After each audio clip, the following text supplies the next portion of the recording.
you have WABC. This is the place where you say horrible things.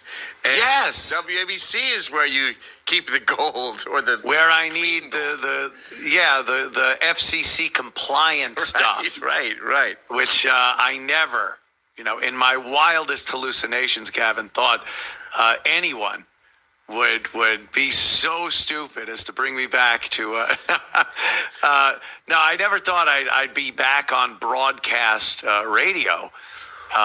It's just insanity, but I love it. I mean, I love the prospect, the idea of me being on regular radio.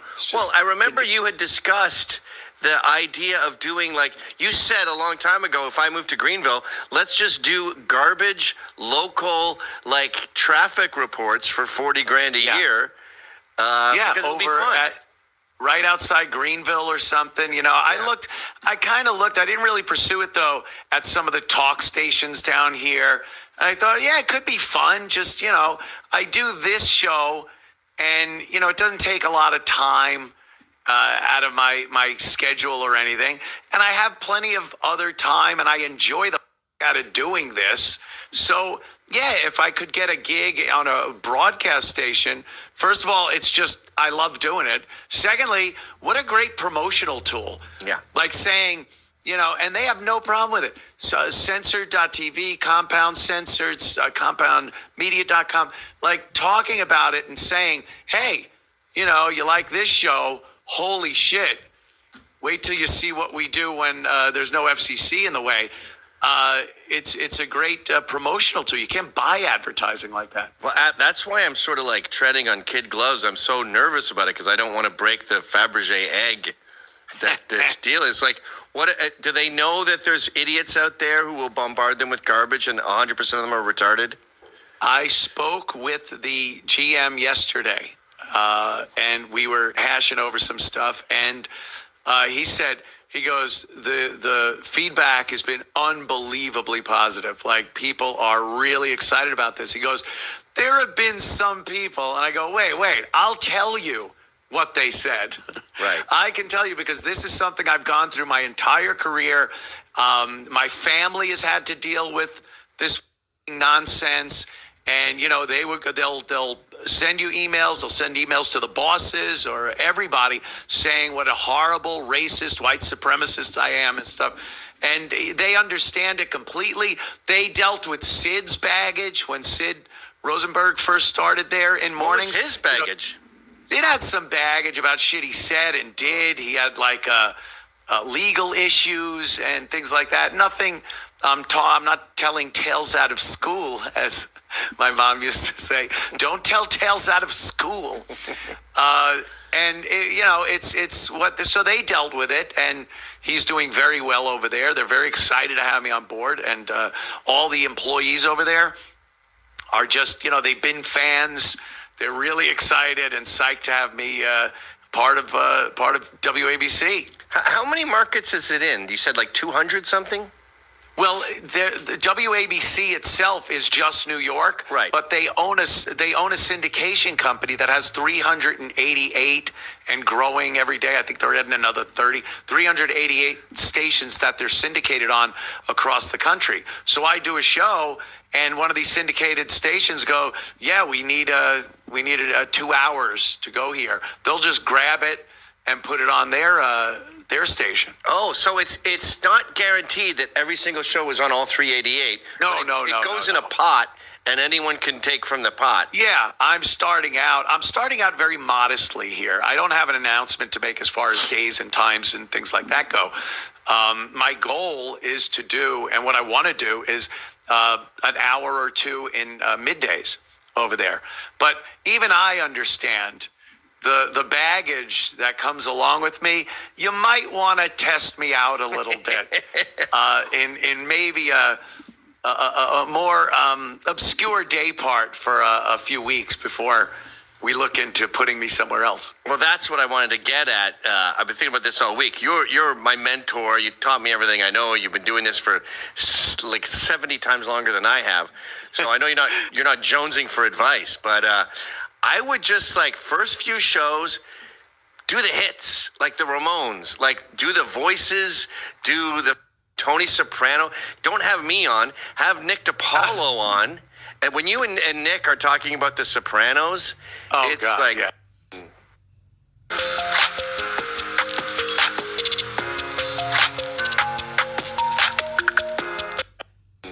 Gold, and he does a good Tony, and That's a lot of yeah. I agree with you 100%. It's what I've already ran through in my head. I'm kind of thinking about that first show and the subsequent shows after, and what I'll do and what I want to talk about. And yes, absolutely, I will juggle, spin plates. There's that anxiety that goes along with kind of a new thing and a new gig and stuff. Sure, but yeah. it's good. It's a good thing. Like, I'm happy about it. And there are some people, Gavin, that just don't understand the upside of this. And that's just odd to me, but what are you going to do? well, you know what that is. The less you accomplish, the more you trivialize others' accomplishments. That's exactly. I was talking about that yesterday. You Yeah. probably know that. And they're mad that you're having fun, really, is what it comes down to. Living well, they say. The Yeah. best revenge is just living well. And, it's not so much a revenge thing. Well, This revenge is- would require caring about them. Yeah, giving a shit. Right. Giving a shit. Feeling that you've been done wrongly and caring about it where you need to strike back. I have none of that. When I do entertain these some of these people that have issues and want to downplay everything and shit on everything, I do it out of, again, enjoyment of doing it. It's fun to disassemble some of these people that have issues like that. It's like they get everything wrong.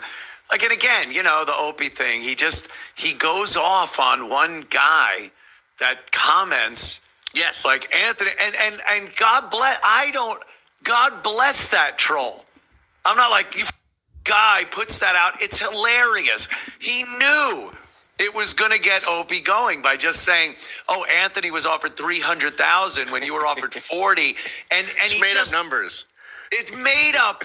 I never even inkled about finances as far as this deal goes, and I'm just like, yeah, he just ran with it like it was gospel, like a cat with a laser pointer. Yeah. He just went after it like it was the God's honest truth, and then I'm the asshole in it. He didn't go, "Oh, this guy's so full of shit." He went, "I'm full of shit for saying what the guy that was posting it said I said." It's just so ridiculous, immature, stupid, low IQ. Easy, yeah. I noticed now, like he put up some Empire State Building thing where he went into the Empire State Building 10 years ago, and yeah. it made it look kind of fresh, but it was old footage, obviously. And, Of course. Now, when people comment, they just go, WABC. That's it. I know. Oh, he hates it. And the fact is, he has to, and we'll talk about this for maybe a minute more. Okay. He'll go on and on about shit and get really nasty and everything. Well, look at this. I took a screenshot of this. It's Opie's view count on the videos that are that he does. I'm guessing the numbers are about the same. Yeah, this is a day ago. Columbia University, he was at 214 views. What is that? Ron the Waiter Spider Bite horror, 122. Sirius will regret firing Anthony, 1.8 thousand. Why I'm done wishing Anthony well, 1,000. WABC job offer, Opie, 1.3 thousand. Thoughts on Anthony Cumia going to WABC, Opie podcast, 3,000. Oh, reincarnation, the hilarious truth about life and death, 268. So anytime he's talking about me, he knows he's going to get numbers. Yeah. He wants big numbers. So he just keeps shitting on me because it's profitable for him. I don't know what he's making. It's pennies. $100. He begs for pennies out there. But like, I get why he's doing it, but be honest about it. I don't have to. I have videos that I talk about Trump or anything, whatever, what's going on in the world. They get thousands of views. All your videos get millions 20K no matter what they're about. millions of views on Twitter and things like that. And then I talk about Opie, and it's, it's just one of the things I talk about. He knows that he needs to talk about me or Jimmy to get anybody looking, caring about anything he says. So God bless. You know what Jello Biafra of the Dead Kennedys once said? He said, the only thing worse than living in the past is living off the past. Ooh, that is, wow, how profound for a guy. Pretty smart for Jello. Ever struggled to get a credit card when...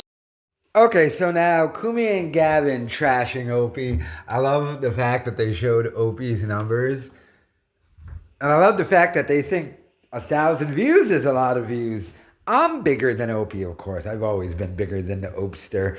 I've been doing YouTube since I was 18. But I mean, Opie is so insanely jealous about Cumia's new terrestrial radio gig. And it doesn't even sound that impressive, to be honest with you. But Cumia's not even bigging it up that much. Like he said, he just wants the opportunity. And to be honest with you, Cumia actually sounds a little afraid of the old Opie and Anthony subreddit guys, messing up his gig. Because, they messed up Joe Cumia, his brother's wannabe cover band career and stuff. Remember, as much as we shit on Opie and everyone in the YouTube community does, Cumia gets his shit too, and so does his family. The O&A former audience, they trash Cumia too. Almost just as much as Opie. Some can say even more than Opie because they got his brother's gigs canceled and all types of stuff like that. So, I mean, Cumia, he's a little afraid, you can tell, of what blowback and what's going to happen on that show. He originally made it sound like he was going to be on all those stations, so he's just going to be in New York. But New York is the #1 market, so there's nothing wrong with that. But yeah, let me know your thoughts in the comments.